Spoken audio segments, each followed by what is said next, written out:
Good morning, friends. Last time we were left facing the harrowing news that each and every person is facing death and judgment from God, and we could only wonder if that's the end of the story. Well, of course, we're in such a helpless state that the only way forward would be outside intervention coming from God Himself.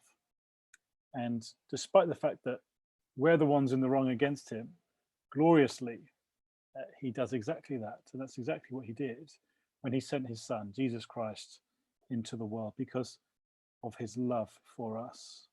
He sent Jesus into the world to die in our place. Now, if we were explaining to someone what the heart of the Christian message is, I'm sure we'd all want to get to Jesus pretty quickly. But what would we say about Him? God's love for the world is certainly shown by Him simply giving His one and only Son into the world. And perhaps also His example is to us shown by His perfect love. His perfect life lived in this world is good too. And those two things are vital. But remember, our big problem isn't that we weren't loved. It's not even that we don't have a good enough example to know how to live rightly. Our big problem, remember, is that we are so set in our rebellion against God's good rule that He rightly punishes us for our sins. So if Jesus is going to help us at all, He has to help us with that punishment. He has to undo God's sentence against us. And that's exactly what He did do when He died on the cross. So when we're speaking about the Christian message, then of course the cross must be central.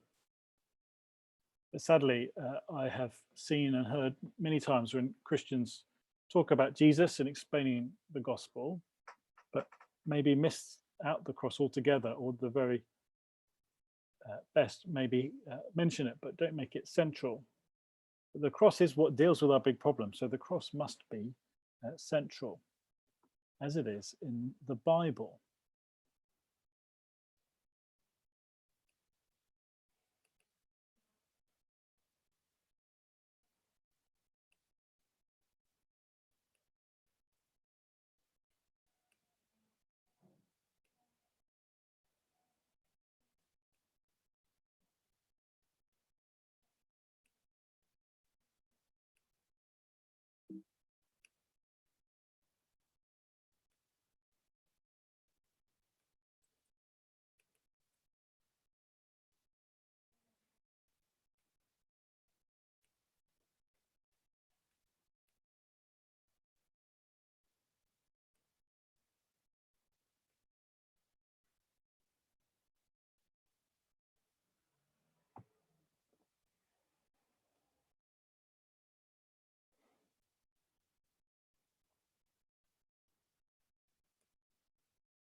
You can see here in our verse for today, Christ died for sins once for all, the righteous for the unrighteous, to bring you to God. There, in a nutshell, is what Jesus did for us.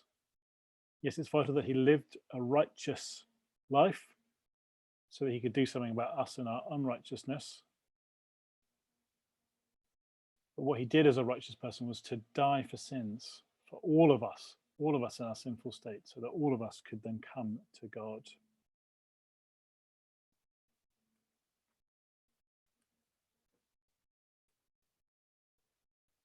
You see, because of His great love and generosity, God, who of course is still on the throne, that never changes, God is still on the throne. And He did not leave us to suffer the consequences of our rebellion, which He could have done by rights. Rather, He did something to save us. He sent His own Son, divine Son, into our world to become a man, Jesus of Nazareth. And draw a J there, just to remind us that that's Jesus, not us. And unlike us, Jesus didn't rebel against God. he lived the perfect life. He always lived under God's rule. He always did what God said. So he didn't deserve death and punishment like we did. But Jesus did face the punishment of death.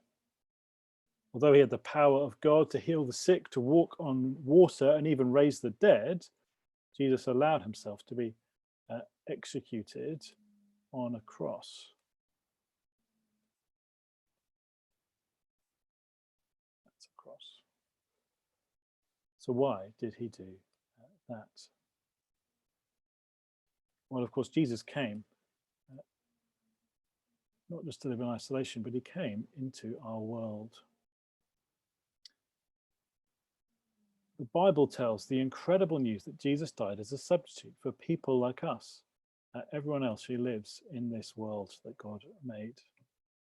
The debt that we owe to God, Jesus paid by dying in our place on the cross. He took the full force of God's justice on himself so that forgiveness and pardon might be available for us all. That's wonderful news, isn't it? And all of this is quite undeserved by us. It's a generous gift from start to finish, an incredible truth in and of itself.